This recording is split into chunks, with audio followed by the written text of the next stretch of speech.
O que eu vou começar a falar talvez faça você pecar, mas deixa eu falar logo para você não pecar, né? Duas vezes, quer dizer, essa é a segunda vez que eu vou falar sobre algo que eu vi no shopping. E aí você vai assim, poxa, esse apóstolo gosta muito de shopping, né? Então é isso que eu falei para você não pecar. Aquela coisa de você, né? Algum tempo atrás, quem é paulista aqui? Nascido em São Paulo. É mais fácil. Ninguém? Tem alguém? Tem assim. Você sozinho, então a gente vai deitar e rolar aqui hoje. Houve um tempo atrás que a gente brincava dizendo que paulista, né? São Paulo não tem praia, só no litoral santista, né? Eles não tendo praia, a única diversão deles era ir pro shopping, né? E hoje essa moda pegou no Rio de Janeiro e as pessoas também, de fato, não tem nada o que fazer, vão cheirar a loja, né? Então vai cheirar a loja, ela chega assim, cheira a loja, né? E inclusive até inventaram uma loja que cheira. Não vou fazer propaganda porque não acertei nenhum contrato. Mas coisa de uns 2 semanas atrás, eu vi uma propaganda no shopping. Eu estou falando isso porque acho que 2 semanas atrás eu falei sobre o lugar onde nós estamos. Só saberemos chegar no lugar a partir de onde estamos, saber onde estamos. Mas um dos shoppings de Campo Grande está acontecendo uma exposição, eu não vi ainda, mas pelo caráter que recomendo que todos que vejam, e eu espero ver antes que acabe. Está acontecendo uma exposição que tem a ver com a anatomia humana, né? Mostrando o corpo humano, né? O ser humano. Quantos já viram uns cartazes? Quantos já viram? Ninguém frequenta shopping aqui. Meu Jesus, onde é que vocês andam, né? Sim, Cabo Frio, né? Arraial do Cabo, entendi. Ok. Então, tem umas propagandas ali muito interessantes, né? Que aparece, né? Um homem, né? Figura humana, e a gente vê ali alguma... Rabelo, te vi aqui, rapaz. Olha que eu vi você ali, né? Essa almofada era do gabinete, né? Você pediu autorização para pegar? Pediu, né? Entendi. Ok. Deus abençoe, querido. Bom te rever. E ali aparece, né, aquele homem, aquela figura, né? Eu ia até trazer, depois eu pensei, não, vai que alguém fica olhando com essas coisas, depois fica de noite sem querer dormir e tal. É uma figura que aparece, o homem, a figura de um homem, todos os músculos, né? Vocês já viram isso? Mesmo que não tenham visto lá no shopping, mas certamente em livros escolares isso está sempre mostrando. E uma coisa muito interessante é que você não consegue reconhecer uma pessoa se for tirada uma fina camada que se chama pele. Na verdade, tudo aquilo que nós mostramos, tudo aquilo que nos identifica, todas as nossas características, né? Ela é uma fina camada, e eu estou excluindo aí aqueles que têm uma camada a mais de gordura, mas eu estou falando daqueles que têm IMC. IMC que chama? Ok. Índice de massa corporal, né? Eu tenho que perguntar aqui agora, que de vez em quando eu dou umas furadas assim, depois ele chega em casa, rapaz, não é aquilo, sabe? Não sabia, gente. Então, tudo aquilo que você se remove essa fina camada que se chama pele, que alguns, eu não pesquisei muito sobre isso, mas que chega a pesar. Malau, eu preciso falar contigo no final do grupo, vai lá. Não, porque eu vi ali agora. Acho que hoje vai ser assim, recado. Eu não posso perder a oportunidade, né? Ângelo, você também, agora eu te vi ali também, é verdade. Vou aqui, espero que vai chegar você, até mais 11 horas, 11h30, chegue você. Aí eu estava mesmo. Então eu falo que tem um certo peso, pesa não sei quantos quilos, né? Se alguém extrair a sua pele por completo. E, na verdade, a nossa aparência física, ela é revelada através dessa coisa tão fina que se chama a pele, que acaba carregando os pelos e tudo mais. Se você remove a pele, porque ali está a imagem, lá naquela figura do shopping, está a imagem daquele homem, e na verdade eu fiz umas pesquisas e olhando pessoas assim, como seria essa pessoa sem a camada de pele. E ela praticamente fica irreconhecível. Ou seja, a nossa verdadeira identidade, ela não é aquilo que nós vemos a nós mesmos no espelho, nem aquilo que as outras pessoas veem quando nos olham. Elas veem apenas uma fina camada. Uma fina camada que, uma vez removida, ninguém saberá que você é Adilson, é Adilson, que você é Eduardo, é Eduardo. Porque essa fina camada vai remover toda a identidade externa. Sem dúvida, eu creio que, até mesmo nessas coisas naturais, até científicas, Deus quer nos mostrar no nível que Ele quer que nós vivamos ou que nós nos relacionemos com Ele. E isso também se traduz, porque assim como deverá ser ou deve ser o nosso relacionamento com Deus, precisa ser o nosso relacionamento horizontal, o nosso relacionamento um para com os outros. Um relacionamento que para com Deus não pode admitir superficialidades. Por isso que Davi diz: Senhor, Tu me sonda. Sonda é um lugar interior, é um lugar profundo, não é superfície. A superfície, o que é exterior, engana. A superfície, ela é capaz até mesmo de se maquiar e de se mostrar mais nova ou mais velha, dependendo de que tipo de maquiagem e o propósito que se faz. Mas quando se remove essa camada superficial de pele, então, de fato, o verdadeiro ser começa a se mostrar, os seus detalhes, e quase sempre é algo que não é muito agradável de se contemplar. Mas isso é o que nós somos. Então, nós não somos necessariamente aquilo que nós olhamos, aquilo que nós nos vemos. Nós somos algo muito mais profundo. Nós somos algo muito mais substancial. E eu creio que nessa proclamação desse ano de discipulado e maturidade, será um ano que vamos remover a nossa pele. 3 améns desse lado, parece que desse lado aqui todo mundo vai continuar com pele. Nós vamos remover as nossas superficialidades para vivermos as profundidades que Deus espera, que Deus requer que cada um de nós vivamos. Quantos querem isso?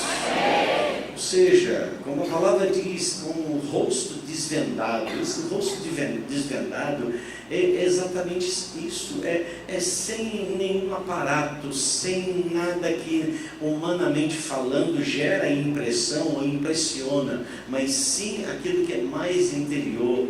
Deus não vê como o homem vê o que é exterior. Ele, porém, o Senhor, sonda e conhece os nossos corações. Mas assim como deve ser esse nível, o relacionamento entre o homem e Deus, Deus deseja que também nós sejamos aperfeiçoados em níveis mais profundos do nosso relacionamento entre pessoas, de tal forma que nós possamos construir relacionamentos construtivos, desculpe a redundância, relacionamentos que sejam de fato aprofundados. E eu falo de relacionamentos, não é sinônimo de amizades, mas eu falo de relacionamentos verdadeiros. Eu falo de relacionamentos sem pele. Eu falo de relacionamentos que olham lá dentro. Eu creio que nós sabemos que é uma das maiores epidemias que o mundo moderno vive hoje é a epidemia da orfandade.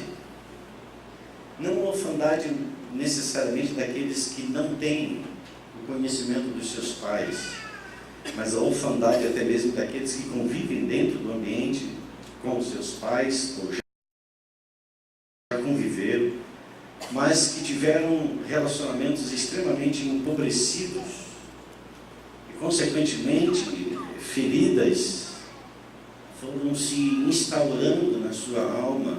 E por mais que esses homens e mulheres, eu creio que muitos deles estão aqui nessa noite, tenham tido uma experiência com Cristo, é importante que a gente tenha a coragem de considerar que existem emoções ou experiências residuais de momentos não tão agradáveis no nosso funcionamento como filhos, naquilo que os nossos pais trouxeram, onde se depara muitas vezes pessoas sofridas, pessoas fechadas em si e consequentemente não conseguem produzir relacionamentos aprofundados. E esse nível de situação empobrecida da construção de uma família, que seria um modelo natural para levar famílias a uma relação íntima com Deus, que Jesus vem e revela como Deus Pai.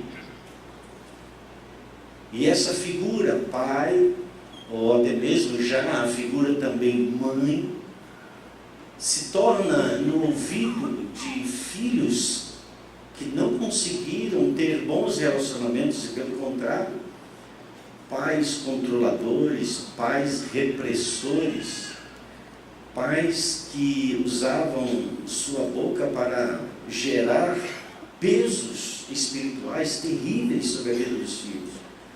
Consequentemente, quando essas pessoas vêm para Jesus, elas recebem a Jesus, mas os seus relacionamentos são truncados.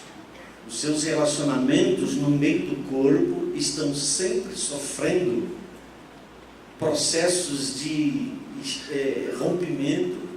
Elas não conseguem se localizar e se situar porque elas carregam experiências que precisam ser curadas, que precisam ser transformadas, e para isso o Senhor estabeleceu a casa, a igreja também como uma família. É muito importante que nós tenhamos em alta conta o conceito que Deus tem, e debaixo desse conceito nós nos esforcemos a viver essa dinâmica e essa realidade, a realidade de relacionamento entre pais e filhos. O relacionamento que não significa dizer que pais são infalíveis ou filhos são infalíveis. Eles são falíveis. Mas existe uma graça de Deus que não necessariamente foi utilizada por conta da formação de muitos de nós dentro do ambiente familiar. Uma graça que não foi tomada para aperfeiçoar, para atenuar as arestas do relacionamento difícil e muitas vezes até mesmo, com todo o conceito da palavra, ausente dentro do ambiente da formação desse menino, hoje homem, hoje mulher e até mesmo já pessoa casada. Mas quando chegamos a Cristo, nós não chegamos a Cristo para termos somente um relacionamento com Deus, mas a partir da vida com Deus, Ele vem para restaurar todas as coisas dentro de nós.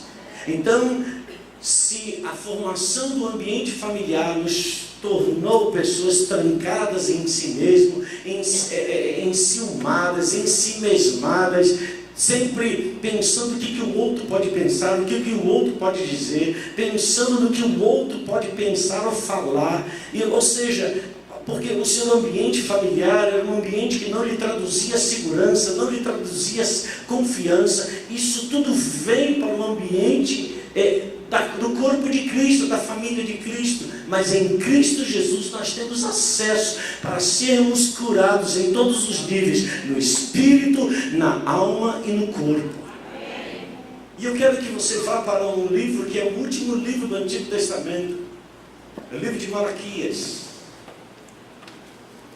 O livro de Malaquias é um livro que aponta para algumas realidades que estão presentes hoje nos ambientes que nós vivemos e que nós precisamos crer e ter a certeza de que nós servimos a um Deus que se importa e quer que nós sejamos pessoas amistosas, pessoas desarmadas. Porque pessoas inamistosas, pessoas armadas, elas nunca vão conseguir reproduzir a essência de Cristo Jesus. pessoas que não são despojadas do seu passado, elas nunca vão conseguir transferir ou transmitir a transformação que Cristo de fato realiza, porque elas mesmas não estão conseguindo viver isso. Mas eu desejo que ao longo do ano de 2018, ao ano de muitos ambientes que vão ser gerados e proporcionados, por exemplo, hoje aqui mesmo, enquanto você está lá em Malaquias, aguarde um pouquinho, nós teremos no dia 25 de abril, serão 3 meses, serão 12 aulas ministradas aqui pela mestra Helenita, e ela tem uma formação totalmente fundamentada, habilitada para ministrar esse curso, Orações que Curam. E é claro que no primeiro momento você pode imaginar, mas é um curso, é um treinamento de oração. Sim, também é. Mas acima de tudo e principalmente, é um ambiente que vai falar, que vai revelar, sem que ninguém saiba quem você é, através daquilo que o Espírito de Deus terá de usar Helenita, quem eu conheço já de vários anos. E eu vou fazer o curso aqui também, junto com vocês, porque para a gente conhecer mais a respeito de nós mesmos, muitas vezes nós precisamos que alguém fale a respeito de nós. Hoje em casa nós estávamos no almoço e começamos a conversar e começamos a perguntar um para o outro: o que você acha que eu preciso mudar? O que eu acho que eu preciso melhorar? E começamos, a falar um falando do outro. Não, você é assim, mas é diferente quando nós ouvimos algo que nós precisamos de mudança de alguém que nos ama.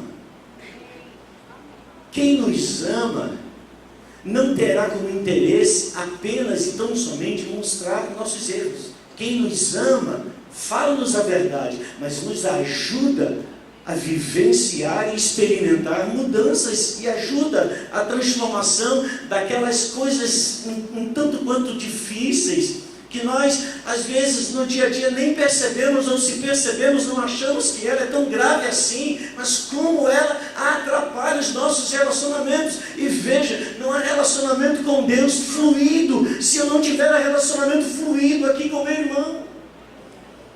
Não existe uma vida espiritual e uma vida material.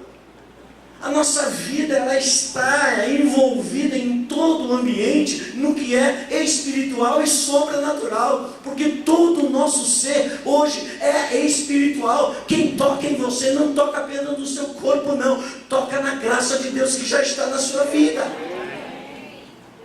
Então a gente estava ali conversando e falando um para o outro das circunstâncias. Foi um momento assim curto, mas depois ele se avançou, falando cada um.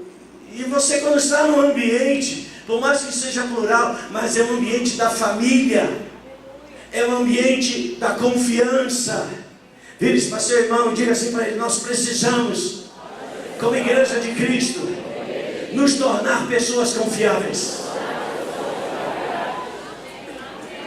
ao ponto de eu poder falar das minhas fraquezas ao Biblitz, e o Biblitz falar das suas fraquezas, e eu não ficar igual o gato na frente do cachorro. Mas entender que tem uma graça na minha vida para repartir sobre você, mas tem uma graça que sai de você para repartir sobre a minha vida, porque vida de discipulado é uma relação onde entre os dois há uma chama. Há uma chama acesa, e uma chama acesa mostra a luz e as partes escuras também. Então, às vezes nós não estamos vendo as partes escuras daquele que está diante de nós, mas aquele que está diante de nós também está vendo as partes escuras. Mas se a verdade, se a honestidade e, acima de tudo, o caráter de Cristo formado dentro da gente, a gente vai mutuamente ajudar-se E com isso nós vamos crescer em experiências e tomada de territórios que muitas vezes têm sido perdidos por causa da nossa inconstância, por causa dos nossos temperamentos que são muitas vezes traidores. E veja, o temperamento não é qualificativo para ninguém ser bom ou ruim. Não existe temperamento bom, não existe temperamento ruim. Todo temperamento tem suas coisas interessantes e tem as suas coisas não interessantes. O que importa é que todo esse ambiente foi maculado. Precisamos entender isso. Foi maculado pelo pecado, mas temperamentos controlados pelo Espírito Santo faz com que nós sejamos pessoas, por mais que você seja colérico, mas você, controlado pelo Espírito, saberá lidar com aqueles que têm um temperamento diferente de você, por causa da misericórdia que você experimentou, que não é diferente da misericórdia que ele também está experimentando. Ou seja, o ministério que nós recebemos é o ministério da reconciliação. Então eu quero ver todos vocês aqui se inscrevendo até o dia 25 de abril, das 14 às 16 horas, se não me engano. Eu sei, mas apóstolo, é durante a semana. Sim, é durante a semana, paciência. Bora aí para você aposentar rápido, para você vir fazer o curso. Mas de 2 às 4, né? Então você já ajeitou as coisas lá, mas aí só as mulheres vão fazer. Não, eu vou fazer também. Eu estou me cercando, tem muitas coisas, mas depois a gente vai falando aos poucos. Eu estou me cercando de muitos momentos de pessoas que eu conheço e sei qual é o seu caráter, para que eu possa ouvi-las de coração aberto. E permitir que Deus fale comigo. E permitir que Deus nos adestre. Porque quantas vezes, irmãos, nós somos pessoas indomáveis. Você sabe com quem estou falando? Sabe quem eu sou? Mexe comigo, tudo bem, mas mexeu com meu filho.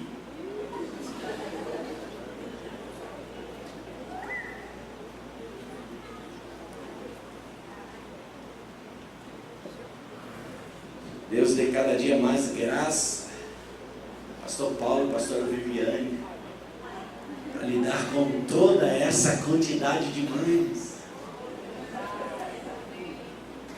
e pais também. Vocês acham que seus filhos são super-heróis. Gatinho, aquele gatinho que é filme, né?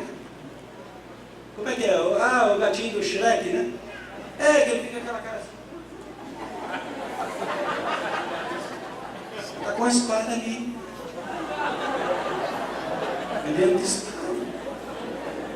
Então, meu filho, que eu apresentei, e as mãos do apóstolo o elevaram até o alto e sublime trono de Deus. Meu filho fez isso. Não, que injustiça. Eu não quero mais ficar nessa igreja.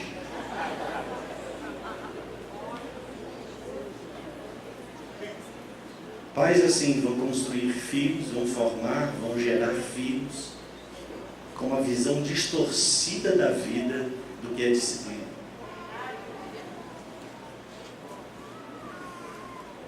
Todos nós precisamos de disciplina.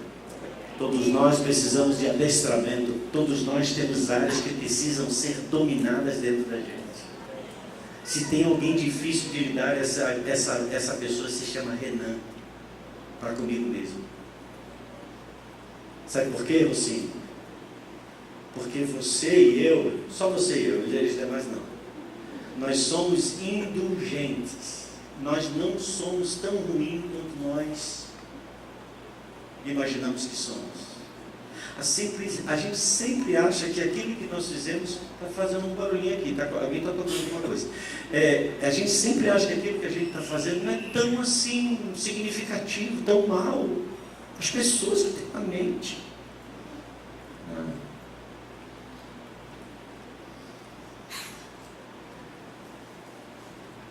Diga assim, 2018, irmão, fala para o teu irmão, 2018, nós vamos tirar a pele. Irmão, você vai tirar a pele da sua amada Tatiana Está tirando, você vai tirar a pele, não é a roupa não, a pele. Malaquias capítulo 3, por favor.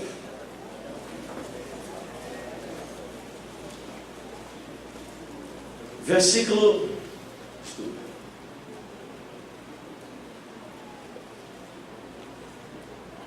Cadê o Malaquias? Malaquias sumiu, estava aqui. Falou já, tá? 13. Malaquias capítulo 3, versículo 13. E mais uma vez eu vou ler numa versão mais amplificada que a versão, a mensagem. E diz assim, todos acharam amém? Amém. Fica aí antes de Mateus, tá bom? Diz, o Eterno diz, vocês disseram palavras duras contra mim. Vocês perguntam, quando é que fizemos isto? Você está imagina que Deus está tendo um diálogo com o profeta, onde o profeta é porta-voz daquilo que Deus estava vendo nas reações e ações do seu próprio povo. Então aqui, Deus está fazendo aqui um diálogo, onde nesse diálogo é com o povo, mas o profeta que é o porta-voz dessa fala.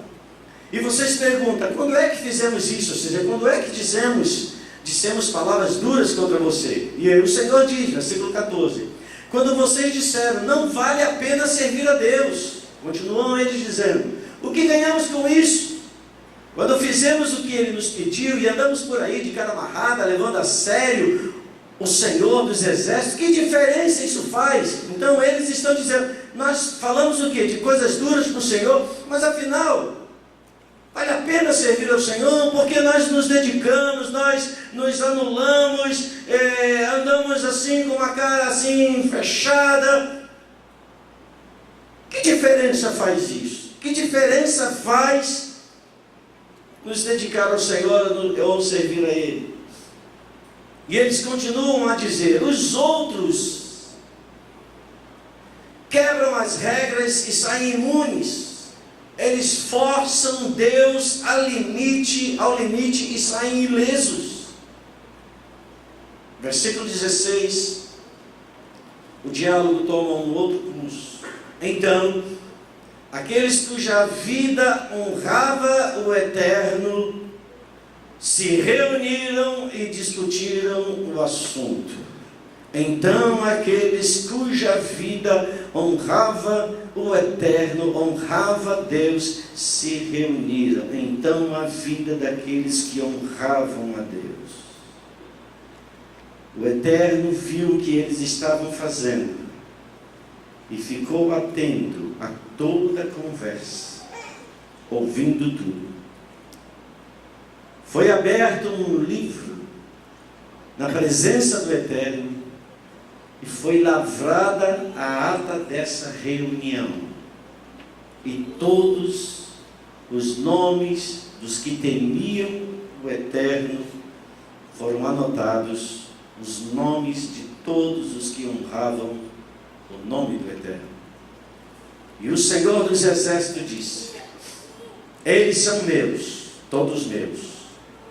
Eles vão receber tratamento especial quando eu entrar em ação. Eles quem? Os que honram o Senhor. E eu vou tratá-los com a mesma consideração e carinho. Veja, Deus está aqui dizendo, eu vou tratar a esses que me honram com a mesma consideração e carinho com que os pais tratam o filho que os honra, ou seja, que honra a esses pais. Então vejam um relacionamento de mão dupla. Os pais que tratam com consideração e carinho aos filhos, assim como esses filhos honram aos seus pais.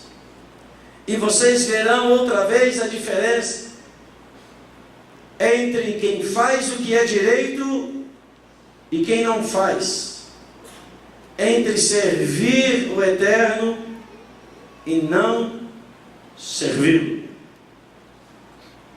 A Bíblia diz que o profeta Malaquias declara algo daquilo que ele ouviu da parte de Deus. É como que naquela assembleia, naquele ajuntamento, onde estavam os homens e mulheres que amavam o Senhor, que faziam aquilo que era justo diante do Senhor. E o texto da versão amplificada da Bíblia Mensagem diz que o Senhor gerou uma ata daquela reunião com os nomes de todos aqueles que dela participavam. Dela participavam quem? Aqueles que amam ao Senhor. Hoje nós estamos reunidos aqui neste lugar e os céus estão lavrando uma ata. Estão lavrando um registro do nome de cada um daqueles que temem ao Senhor neste lugar. Estão lavrando um registro de todos aqueles quem? Daqueles que tratam com consideração e carinho aos pais, como também tratam esses filhos com honra aos seus pais. Pais que tratam dos filhos, filhos que tratam dos pais. Eu tenho buscado estudar bastante sobre esse ambiente da construção de discípulos, do fazer discípulos. Fazer discípulos não é um programa da igreja, não é um método de crescimento da igreja. Fazer discípulo é uma coluna vertebral do Evangelho do Reino de Cristo Jesus. Porque essas foram as palavras de Jesus: vão e façam discípulos. E fazer como? Fazer como eu fiz a vocês. Qual é o modelo? O modelo foi como eu fiz. Então vocês vão reproduzir. O que é ser discípulo? O que é fazer um discípulo? É alguém que se torna parecido, semelhante a Jesus. Isso é ser igreja. Não é igreja sem discípulos. É muito interessante que essas expressões discípulos, fazer discípulos, você não vai encontrar nos escritos de Paulo. Paulo não usa essa expressão. Sim, os textos falam algumas vezes que ele se reunia com os discípulos, mas em nenhum momento Paulo se relaciona ou se reporta a alguém falando: meu discípulo Timóteo, meu discípulo Tito. Paulo traz uma outra linguagem, mas que na verdade se traduz a mesma coisa das palavras que Jesus também produziu.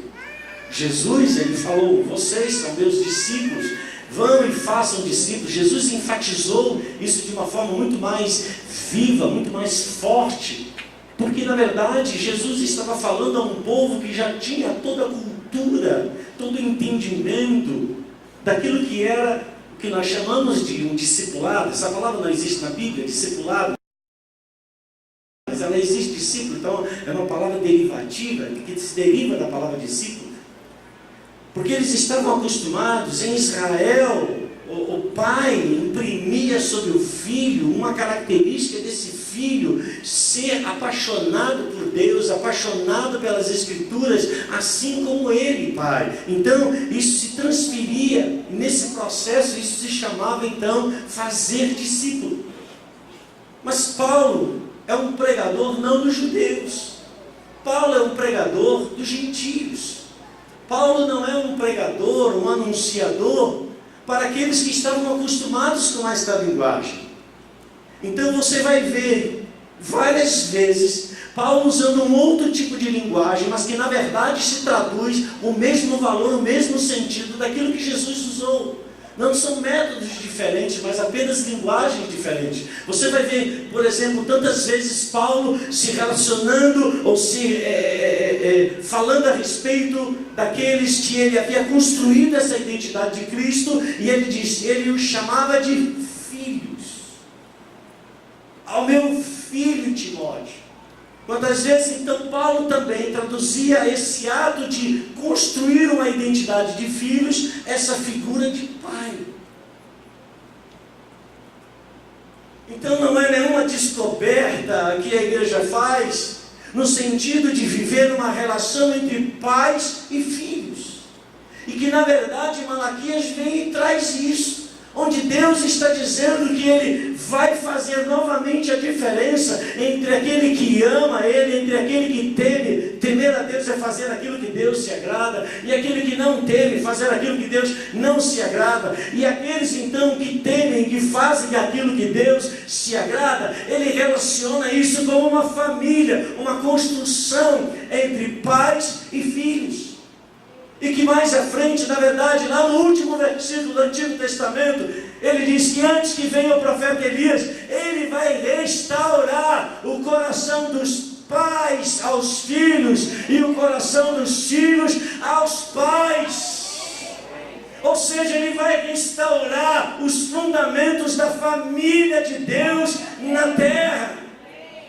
E Paulo, eu creio que ele pega esse entendimento, e quando ele fala então aos gentios, quando ele fala a um povo que não é o povo judeu, o povo hebreu, Paulo usa uma linguagem que eles certamente já conheciam, a linguagem que fala do relacionamento, do ambiente familiar de pais e filhos.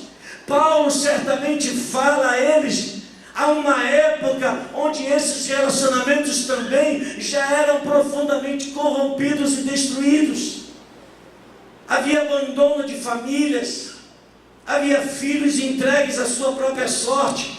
É só você olhar com uma ótica um pouco mais cuidadosa e você vai ver que parece que Paulo está falando a respeito dos nossos dias, da crise familiar, da crise dos relacionamentos, da crise do casamento, de marido deixando a esposa, de filhos abandonados, de filhos sozinhos querendo construir os seus próprios destinos. Então Paulo, na figura de um pai, ele diz: cada um sabe possuir o seu vaso em santidade e honra diante de Deus e diante dos homens. O que é isso? É a figura de um pai instruindo os filhos como moldar e construir a sua família debaixo dos princípios e valores do reino de Deus.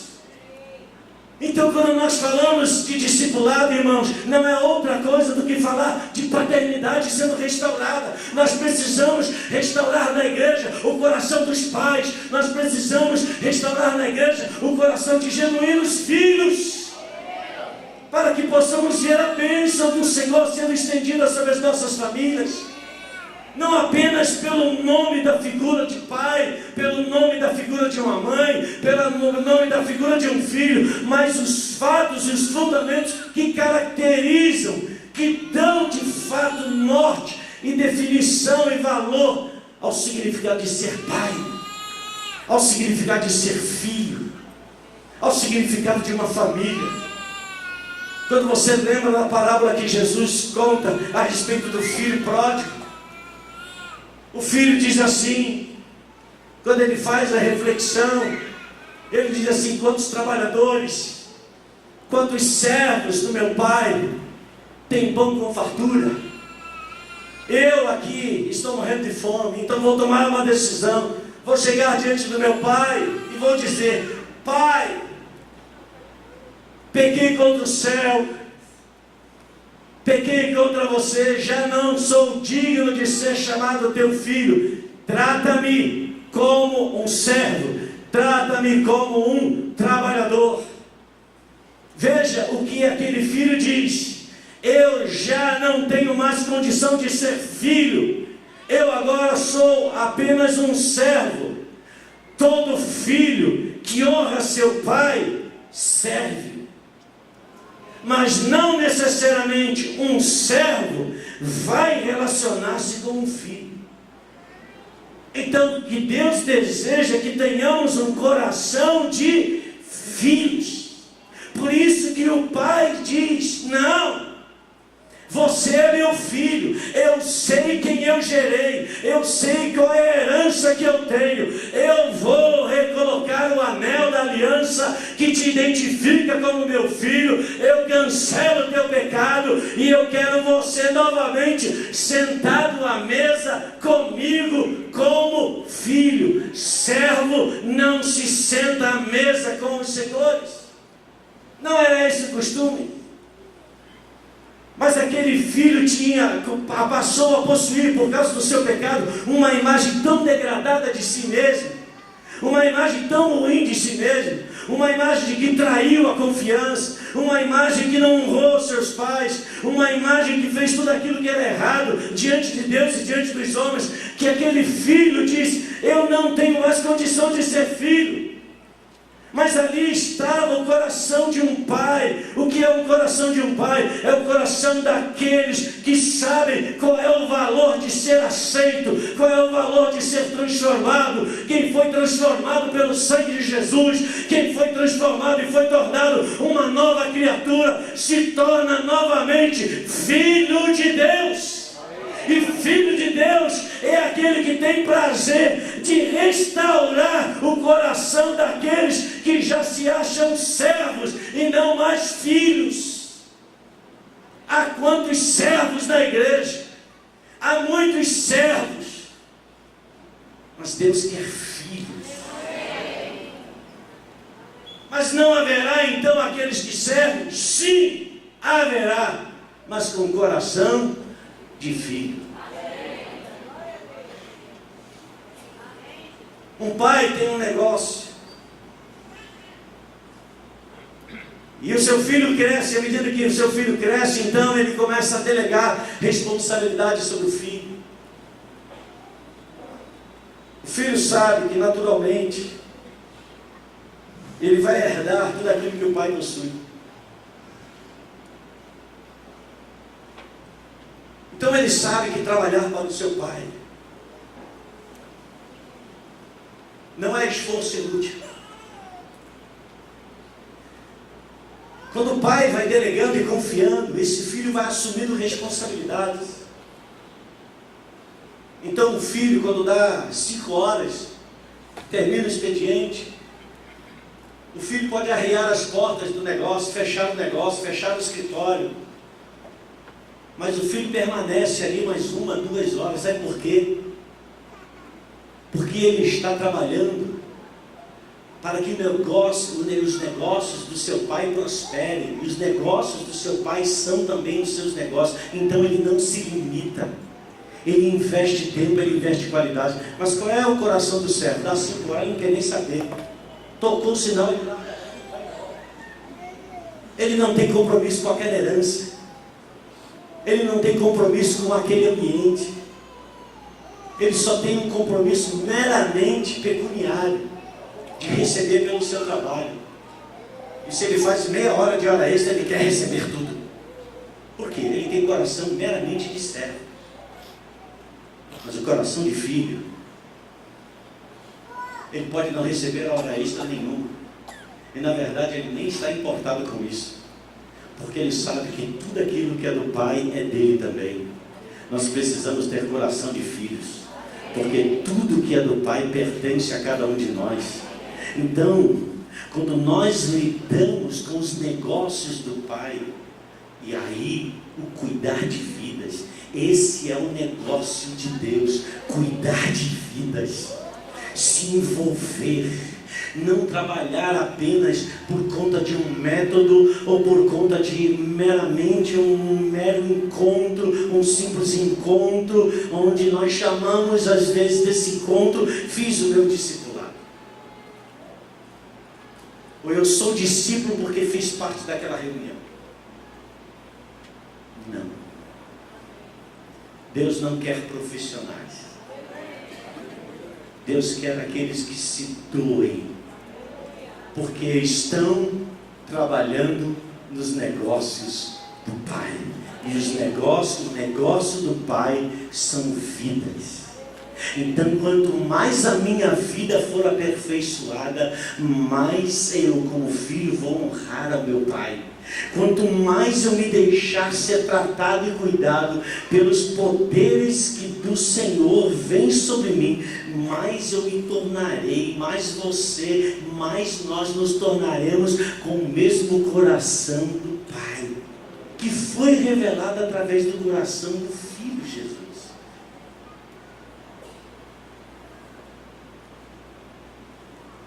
Jesus, ele tinha um propósito, e nesse propósito ele persistia, e nesse propósito ele foi à frente, nesse propósito ele não mediu as consequências e os obstáculos que ele precisava avançar e romper. Jesus disse para os discípulos: fiquem aqui e orem, orem junto comigo. E Jesus está ali em momentos de agonia. Por quê? Porque ele tem um caráter de filho. Ele está carregando tudo aquilo que era responsabilidade dele como filho.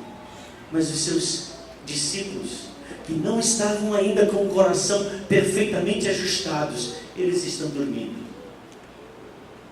Desperta tu que dormes, levanta-te dentre os mortos, e Cristo vai te iluminar. Irmãos, eu espero que esse ano os nossos modelos comecem a fluir, não por conta de um outro funcionamento, e não vem nada de novo senão aquilo que nós vamos nos deparar com a própria palavra, para que todo o nosso fazer não seja baseado apenas em superfície, em pele,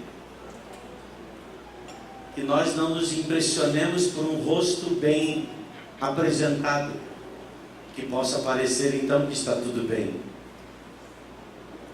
mas quando se constrói, se desenvolve relacionamentos profundos, relacionamentos onde a segurança daquilo que é dito é guardado, porque você sabe que você não está lidando apenas com uma pessoa, você está lidando com todo um ambiente que envolve uma vida que, uma vez transformada, vai ser um instrumento nas mãos de Deus para transformar outras vidas. Entenda uma coisa: um verdadeiro discipulado produz multiplicação.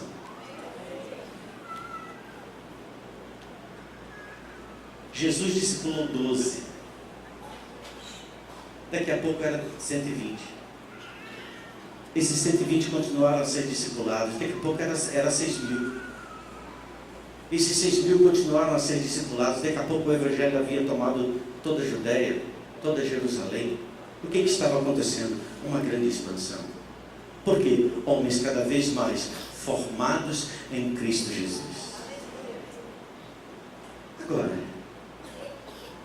se no processo da formação de discípulos, muitas vezes nós vamos ser encarados ou levados a como que é um canto de um rio.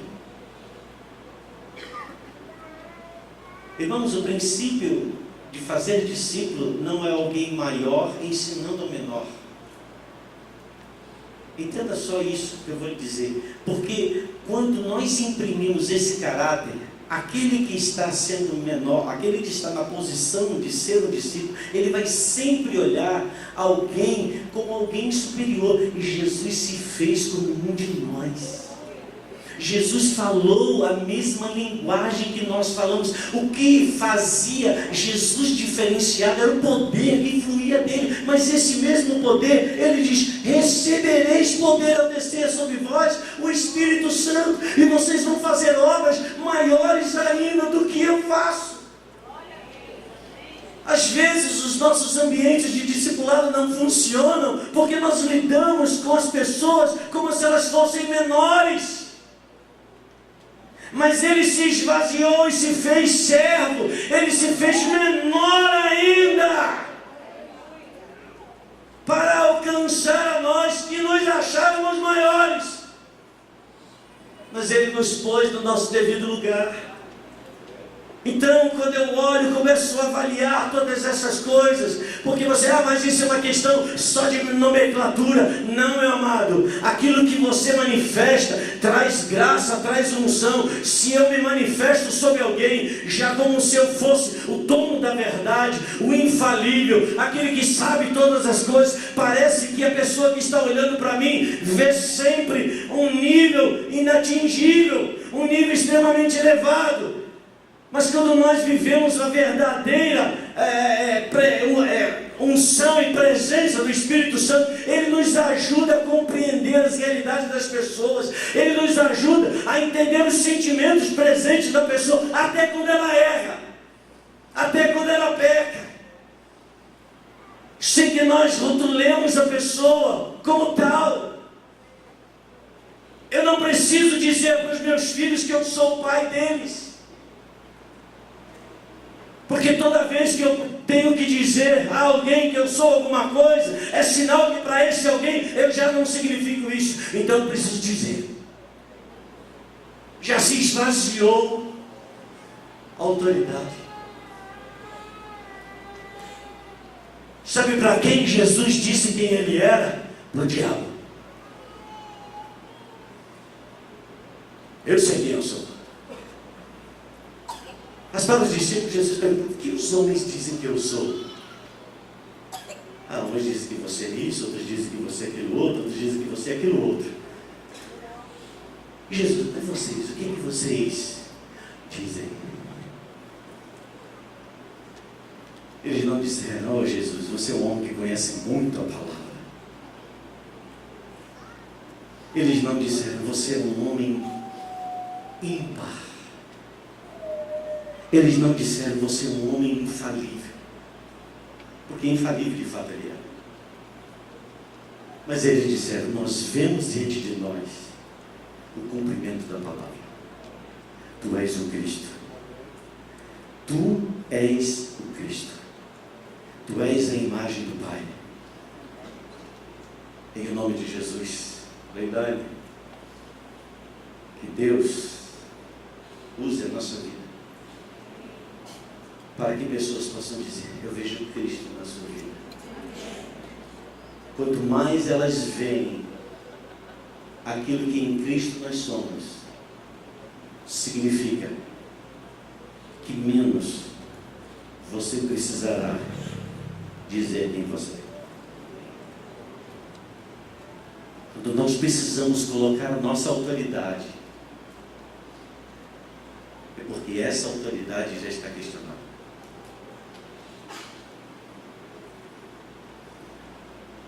Jesus nunca levantou a voz. A única vez, na verdade, que vimos Jesus um pouco destemperado foi o momento que ele se lança contra o templo e vê o estado de coisas que ali estava, porque aquilo ali revelava o coração dos homens. Mas ele disse: eu não vim para destruir a vida dos homens, eu vim para salvá-la. No nome de Malaquias ele diz: eu estou fazendo a ata da reunião, eu estou registrando tudo aquilo que está sendo dito, eu estou registrando tudo aquilo que está sendo ouvido, daqueles que amam e temem o meu nome, porque eu vou tratá-los com a mesma consideração que eles estão tratando um com o outro. Eu vou tratá-los com a mesma benignidade, com a mesma misericórdia, com a mesma compaixão com que eles estão tratando o outro. É claro que nisso está implícito também que muitas vezes Deus vai tratar conosco de uma forma dura, pela forma além do ponto que nós tratamos pessoas. Isso não quer dizer sermos macios, isso não quer dizer passar a mão por sobre aquilo que é errado, mas há muitas formas de se mostrar o erro. Há muitas formas que somente pelo Espírito de Deus Ele pode usar a nossa vida e a nossa boca para falar e produzir convencimento às pessoas. Porque na maioria das vezes nós achamos que as pessoas vão ser convencidas pela nossa voz, quem vai convencê-las é o Espírito Santo de Deus. Tudo que o Espírito deseja é que a nossa voz esteja alinhada com a voz dos céus, com a voz do trono de Deus, e consequentemente nós teremos homens e mulheres aqui nesse lugar e onde quer que nós estejamos, que vão viver não na superficialidade da sua pele, mas na profundidade do nosso coração, onde Deus vai estar revelando o nosso verdadeiro coração. Coração de pais, como diz aqui o profeta Malaquias, que tratam com consideração os seus filhos, e consideração e também carinho com que estes filhos tratam a seus pais.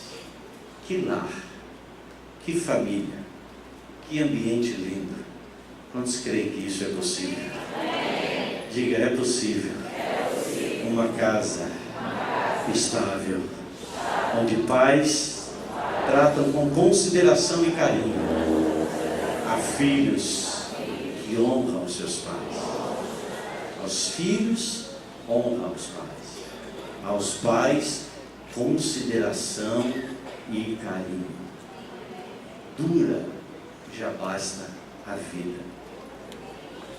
Precisamos de consideração, carinho, temperança, equilíbrio, que não significa abdicar da verdade, mas acima de tudo, vivermos como Jesus se manifestou. A mulher adúltera lhe disse: onde estão os teus acusadores? Nem eu te condeno. Mas nos choca essas palavras de Jesus, porque a mulher era condenada. Ela era condenada. Ela era pecadora. Mas a palavra de Deus diz também que Ele não esmaga a cana quebrada e nem apaga o pavio que fumega. Deus vai colocar muitas canas quebradas, muitos pavios fumegantes diante de nós, e nós sejamos dosados com a graça e a misericórdia de Deus, para não esmagá-los e nem apagá-los, mas pelo contrário, para repará-los, para eles serem consertados, para eles se levantarem novamente e a luz, mais uma vez, brilhar. Assim eu creio, assim será sobre a minha vida, assim será sobre a nossa vida, e por conta disso saberemos novamente onde Deus vai fazer separação entre aqueles que de fato temem a Ele e aqueles que não temem o seu nome. Deus abençoe a você, Deus abençoe a sua casa, Deus abençoe a sua família, Deus abençoe a sua ação ministerial, Deus abençoe ambientes onde a sua influência, por meio da influência de Cristo, se manifeste. Que Deus dê graça para cada um de nós a vivermos o verdadeiro e genuíno Evangelho de Cristo Jesus. Que nós diminuamos e só assim o Senhor vai crescer na nossa vida e gerar transformações daqueles que estão ao nosso redor. Fique de pé, por favor.